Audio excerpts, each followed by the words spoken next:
우리 정부가 일본군 위안부 피해 할머니들의 명예와 존엄을 회복하기 위한 사업에 한층 더 속도를 내기로 했습니다.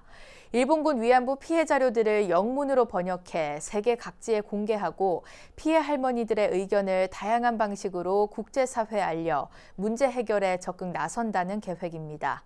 최선호 기자의 보도입니다. 지난해 12월 장관에 취임했지만 코로나19 확산과 장기화로 뒤늦은 기자간담회를 연 정영애 여성가족부 장관. 첫 기자간담회의 화두는 단연 마크 램지어 미 하버드대 교수의 역사 왜곡 논문을 계기로 최근 현안으로 떠오른 위안부 피해 할머니들의 명예와 존엄 회복이 떠올랐습니다.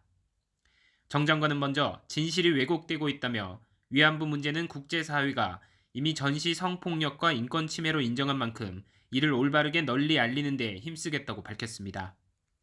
그러면서 여가부 산하 일본군 위안부 문제연구소 아카이브 814를 통해 관련 역사자료 600여 건을 연중 온라인으로 제공하고 영문 번역도 진행하겠다고 강조했습니다. 영문화 작업이 진행 중인 여러 건들의 피해자 증언에 대한 자료 등 관련 공문서들에 대해서도 적극적으로 이를 공개해서 학계 등에서 널리 활용될 수 있도록 할 예정입니다. 위안부 문제를 국제사법재판소에 회부해야 한다는 이용수 할머니의 주장에 대해서는 피해 할머니들의 의견을 잘 듣고 다양한 방식으로 국제사회에 문제를 알리겠다고 덧붙였습니다. 간담회에서는 위안부 문제 외에도 갈수록 심화되는 성평등과 젠더 갈등 같은 또 다른 현안에 대한 대책도 제시됐습니다. 정 장관은 젠더 갈등이 갈수록 강화되고 있어 아쉽다며 청년들의 목소리나 여가부에 대한 불만과 의견을 반영하겠다고 강조했습니다. 또 양성평등 확대를 위해 정부와 민간이 지난 2013년부터 추진해온 국립여성사박물관을 서울 은평구의 내년 개관을 목표로 본격 추진하기로 했습니다.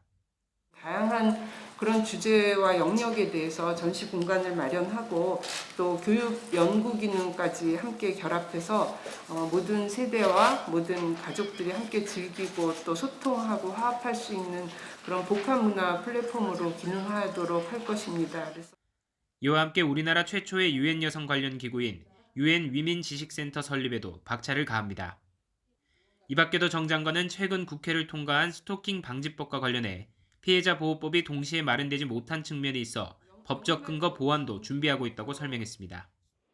아직도 끝나지 않은 일본군 위안부 문제와 젠더 갈등, 코로나19로 더 심한 고용 한파에 시달리는 여성들까지 취임 100일을 맞은 정영애 여성가족부 장관의 뚜렷한 소신과 정책 추진이 여가부의 존재 가치를 높이는 것은 물론 양성평등의 실현도 앞당길 수 있을 것으로 보입니다.